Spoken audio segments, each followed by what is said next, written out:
रनम की बात सुनकर सीरत नॉनस्टॉप शुरू हो गई, जबकि दूसरी तरफ कशान और उस पर इस अफ्ताब पर रनम बौखला गई। आपने क्यों फ़ोन किया? कशान का खुद पर झुकता देकर रनम घबराती हुई सीरत से पूछने लगी। चेक कर रही थी तुम जागी हुई हो या सोई हुई हो, और क्या कर रही हो इस वक्त? सीरत अपने कमरे में टहलते हुए से पूछने लगी। इस वक्त क्या कर रही हूँ मैं इस वक्त नहीं, प्लीज़ सबर। कशान ने खींच कर रनम को बेड पर लेटाया तो बेसाख्ता रनम के मुंह से निकला, हैं क्या बोल रही हो बहन? अकल तो ठिकाने पर है तुम्हारी? सीरत ने पहले अपने मोबाइल को घुरा, फिर हैरत से वो रनम को बोली, नहीं। कशान रनम की गर्दन पर झुका तो बेसाख्ता उसके मुंह से निकला ये लफ्ज़ वो कशान को बोलना चाह रही थी, जिसका कशान पर कोई असर नहीं हुआ। सीरत दोबारा मोबाइल को आंखें फाड़े देखने लगी। क्या कल तक तो नॉर्मल थी रनम, ये सुबह सुबह क्या हो गया तुम्हें? कहीं वो भूत तो नहीं जागा हुआ? सीरत फिक्रमंदी से पूछने लगी, मगर आखिरी बात उसने शरारत से पूछी। ऐसा ही है, रनम ने कोडवर्ड में बताना चाहा। कशान की बढ़ती हुई जसारतों पर रनम का सांस से रुकने लगा। वो गर्दन के इशारे से बार बार कशान को मना कर रही थी, जबकि वो इशारे से उसे फ़ोन रखने का कहता, मगर सीरत अगली बात शुरू कर देती तो कशान को ऐसी शरारत जिस पर रनम मज़ीद बौखला जाती।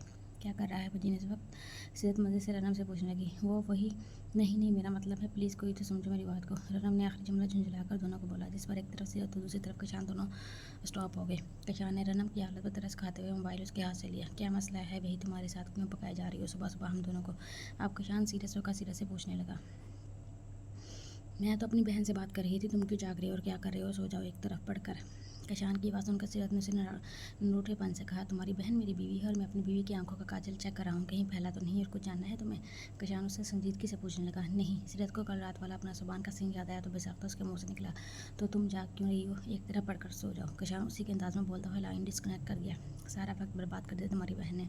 कशान दोबारा रनम के गुलाबी गानों को देखकर बोलने लगा, जो कि थोड़ी देर पहले शुरमा से शुरू हो चुके थे। कशान, मैं फ्रेश हो जाती हूँ, ड्रेसेस भी तो रखने हैं बैग में। रनम बेड से उठती हुई बोली। ड्रेसेस की खुशी में रखने हैं बैग में? कशान अब संजीदगी से इसको देखकर पूछने लगा। वो हमारे यहाँ रस्म होती है, वलीमे के बाद लड़की मेके में रुकती है। अब हमारा वलीमा आज ही है, तो इसलिए सोचा बैग अभी से पैक कर लूँ। रनम कशान की नज़रों से हिचकिचाते हुए उसे बताने लगी, फजूल की रस्में हैं ये सब, अभी सो भी आएगा तो तुम सिर्फ 2 घंटे के लिए जा रही हो अपने घर। आंटी अंकल से मिलकर वापस आ जाना और मेरे साथ पैकिंग करवाना, क्योंकि आज हमारा वलीमा है। कल दोपहर को हमारी फ़्लाइट है दुबई की, हनीमून ट्रिप के लिए निकलना है। बाद में मुझे ऑफिस की तरफ से छुट्टियाँ नहीं मिलेगी। कशान ने खड़े होकर नरमी से इसके बालों में अपनी उंगलियां फेरते हुए अपना प्रोग्राम बताया, जिस पर रनम सर हिलाकर खामोश हो गई। और सुनाई बाजी, कैसी हैं आप लोग? फरहान भाई कैसे हैं? यूसरा थोड़ी देर पहले ही बहरोज़ को खाना खिलाकर फारिग हुई थी तो फरा की कॉल आ गई। मैं और तुम्हारे भाई ठीक है, तुम सुनाओ, शादी की थकन उतरी? फरा ने यूसरा से पूछा। 10 दिन गुजर चुके हैं माशाल्लाह से। कशान और रनम की शादी हुई, थकन तो क्या, सारे घर के काम भी मामूल पर आ गए हैं। यूसरा ने मुस्कुराकर जवाब दिया। रनम कैसी है? अब तक आई नहीं वापस?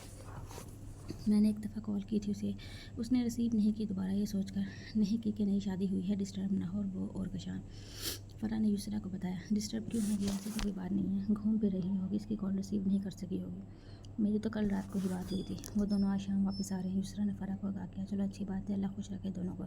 दरअसल मुझे तुमसे एक ज़रूरी बात करनी थी, इसलिए मैंने कॉल की। फरा काम की बात पर आते हुए बोली। जी बाजी बोलिए, कौन सी ज़रूरी बात है?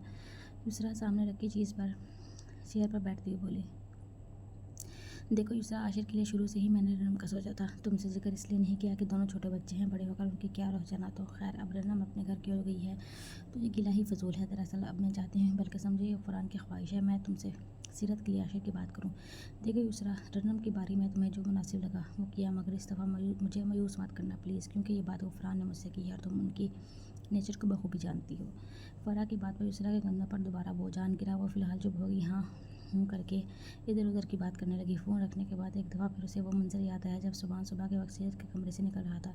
यूसरा एक बार फिर उलझ की गहरी सोच में पड़ गई। कशान ने बेड पर ढकी हुई सफ़ेद चादर उतार कर झाड़ी तो फिज़ा में मट्टी तहलील हुई। उफ़, कितनी गर्द मिट्टी हो रही है पूरे घर में। रनम ने अपने चेहरे के आगे दुपट्टा रखते हुए कहा। वो लोग थोड़ी देर पहले ही अपने फ्लैट में पहुंचे थे।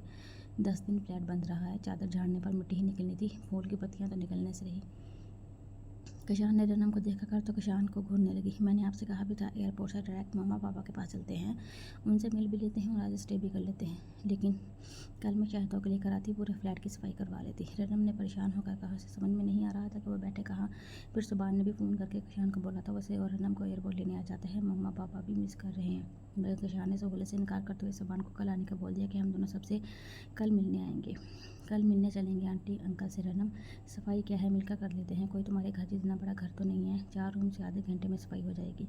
कशान ने उसकी परेशान शक्ल देखकर उसको आसान सा हल बताया, मगर कशान की बात पर रनम को झटका लगा। सफाई और हम दोनों कैसे करेंगे कशान, हम दोनों पूरे घर की सफाई, कितनी डस्ट है यहाँ हर जगह। रनम ने रोनी सूरत बनाई। कशान तो फ्लाइट के दौरान सोता हुआ आया था, मगर उसे तो सफ़र की इतनी थकन थी और ऊपर से सफाई का सुनकर उसकी रूह फना होने लगी। मेरी जान, ये हम दोनों का घर है, इसे हम दोनों को ही मिलकर जन्नत बनाना है। आप बातों में वक्त ज़ाया मत करो, जाओ डस्टिंग का कपड़ा लेकर आओ। अब बेडरूम और ड्राइंग रूम को मैं चमका देता हूँ, बाकी 2 कमरे तुम देख लो। कशान उसे प्यार से बहलाते हुए बोला और आस्तीन के बटन खोलकर का फोल्ड करने लगा। रनम उसकी बात सुनकर मरमरे कदमों से डस्टिंग का कपड़ा झाड़ू लेने चली गई। वलीमे के दूसरे दिन ही कशान और रनम दोनों हनीमून के लिए दुबई के रवाना हो गए थे। ये 10 दिन रनम की ज़िंदगी के हसीन तरीन दिन थे।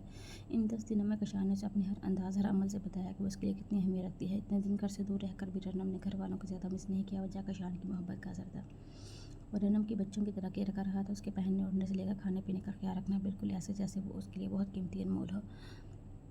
ऊपर से कशान का मोहब्बत लुटाने वाला अंदाज़ रनम को बिल्कुल अंदाज़ा नहीं था। वो रोमांटिक होने के साथ साथ इतना केयरिंग भी हो सकता है। इन 10 दिनों में कशान के रवैये हर अमल ने उसको कोई ऊंची शय बनाकर आसमान बिठा दिया था। उसे अब अपने आप पर गरूर आने लगा था, अपने इंतखाब पर फ़ख्र महसूस होने लगा था। अगर वो शादी के बाद आने के घर आशिर के साथ होती तो उसे ये एहसास ही नहीं होता कि वो कितनी लकी है। इन 10 दिनों में उसने कशान के संकट में ये बात 10 बार सोची। कशान के कहने के मुताबिक सफाई आधे घंटे में हो जाती, मगर रनम को 2 घंटे लग गए घर को चमकाने में। जब रनम ने सफाई शुरू की तो उसे अच्छा नहीं लगा। कशान झाड़ पोंछ करता हुआ कशान को मना करके खुद सफाई में जुट गई, मगर कशान ने ऊपर ऊपर के बहुत सारे काम निपटा दिए। जब रनम पूरे घर की सफाई करके फारिग हुई तब तक कशान बेड कवर चेंज करके अपने और रनम के सारे कपड़े बैग से निकाल कर वार्डरोब में तरतीब से रख चुका था। तुम शावर ले लो, जब तक मैं बाहर से खाना पैक करवा कर लाता हूँ। कशान ने रनम के चेहरे पर थकन के साथ देखकर उसके हाथ थपथपाता हुआ बोला, मगर मुझे याद है आपने कहा था जितनी होटलिंग करनी है यहाँ कर लो, जिस दिन हम घर पहुँचेंगे एक बार भी बाहर का खाना नहीं खाऊंगा। रनम ने 3 दिन पहले वाले कशान की कही बात दोहराई तो कशान मुस्कुराया। इन खाना इन चीज़ों में से नहीं है कि तुम्हारी थकन को देखकर इस पर कंप्रोमाइज़ नहीं किया जा सके। शावर ले लो, मैं 10 मिनट में आता हूँ। कशान जो कार की कीज़ उठाकर बाहर चला गया, जबकि रनम ने अपने लिए लोन का स्लीवलेस सूट पहनने के लिए निकाला, क्योंकि इस साल गर्मी कुछ ज़्यादा ही बढ़ गई थी। उसने ज़्यादातर कपड़े स्लीवलेस बनाए थे। जब तक रनम शावर लेकर बाहर निकली, कशान टेबल पर खाना लगा चुका था। रनम को उसका ये रूप देखकर हंसी आने लगी। मैं आ जाती तो निकाल लेती खाना। इन 10 दिनों में रनम का काफ़ी हद तक झिझकना शर्माना कम हो गया था। ये सब भी कशान की मोहब्बतों का ही एजाज़ है कि बात है, आ जाओ शुरू करो। कशान आइसक्रीम का पैकेट फ्रिज में रखता हुआ बोला। खाने के बर्तन वॉश करने के बाद जब रनम बेड पर आई तो कशान लाइट बंद करके बेड पर लेटा हुआ था। रनम बराबर में आकर खुद भी लेट गई। अपने बेडरूम में आकर बेड पर लेटने के बाद उसे मज़ीद थकन का एहसास ने आन घेरा। एक तो सफ़र की थकन, ऊपर से घर आने के बाद पूरे घर की सफाई। आज वो वाकई थक गई थी। उसकी कशान की तरफ कुछ थी, आंखें बंद किए हुए यही सोच रही थी वो सुबह देर तक सोती रहेगी। तब रनम का नाजुक वजूद कशान ने अपने मजबूत बाजुओं के घेरे में ले लिया। माई डॉल, कशान ने रनम के कानों से कोशिश करने के बाद कमर पर बिखरे उसके बालों को हटाए, उसके शानों पर अपने होंठ जमा कर उसे मजीद खुद में समेटने लगा। कशान प्लीज़ आज नहीं, मैं बहुत थक गई हूँ। रनम ने जो अपने शोहर का इरादा भांपा तो उसके बाजू का हसार तोड़ते हुए बेचारगी से बोली। उसे खुद रोकना अच्छा नहीं लगा, मगर उसका शोहर उसकी मजबूरी समझ जाएगा।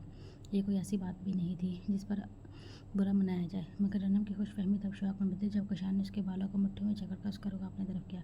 किसके हक इनकार कर रही हो तुम? मालूम है तुम्हें शोहर के हकूक़ और उसके अहकामात। वो रनम के बाल मुट्ठी में जकड़े सुरख आंखों से घूरते हुए गुस्से में रनम से पूछ रहा था। शादी के बाद रनम कशान को पहली दफ़ा इस रूम में देखकर सहम की। वो खौफ के मारे उसे ये तक न बोल सकी कि उसने कितनी ज़ोर से इसके बालों को जकड़ा हुआ है जो उसे तकलीफ दे रहे हैं। जवाब दो, क्या बोल रहा हूँ मैं? कशान बालों को झटका देकर उसे चीखा तो रनम काम गई। सॉरी, मैं थक गई थी आज। रनम ने कामती बाज के साथ अपनी सफाई पेश की तो वो तो समझ रही थी इन 10 दिनों में उसने कभी कशान को मना नहीं किया। वो समझी इसका शौहर उसके थकान का एहसास करते हुए इसकी बात समझेगा, मगर शायद इस बात को अपनी तौहीन अना का मसला समझ बैठा था। थोड़ी देर पहले क्या बोला था मैंने? कुछ चीज़ें ऐसी हैं जिन पर कोई कंप्रोमाइज़ नहीं कर सकता। तब समझ में नहीं आया तुम्हें? कशान चीखता हुआ बोला और बोलने के साथ उसकी शर्ट फाड़ चुका था। कशान सॉरी। ये कौन सा रूप था कशान का? वो फटी बड़ी आंखों से देखकर खौफ से बोली। बीवी हो तो मेरी, कोई गर्लफ्रेंड नहीं हो जो तुम मुझे यूँ नखरे दिखाओ। आइंदा कभी मेरे हाथ झटके या मुझे इनकार किया तो मैं तुम्हारा वो हासिल करूँगा जो तुम्हारी सोच होगी। और रनम को तंबीह करते हुए इसे अपनी तरफ खींच कर बच चुका। रनम को उसकी 10 में 10 दिनों वाली नरमी के असर कहीं भी महसूस नहीं हुए। बल्कि उसका हर अमल, हर अंदाज सख्ती और जुनूनियत अख्तियार किए हुए था। रनम ने दोबारा अपने मुंह पर हाथ रखकर खुद को चीखने से बाज रखा। जब कशान का जुनून ख़त्म हुआ तो वो उठा। रनम ने कांपते हाथों से चादर से खुद को ढका। मुलामत भरी नज़र उसने कशान पर डाली। शायद उसके अंदर की आग अब तक नहीं बुझी थी। तभी उसने उठकर टेबल पर रखी हुई बोतल से मुँह लगाया, घटाघट पानी पिया। ट्राउज़र पहने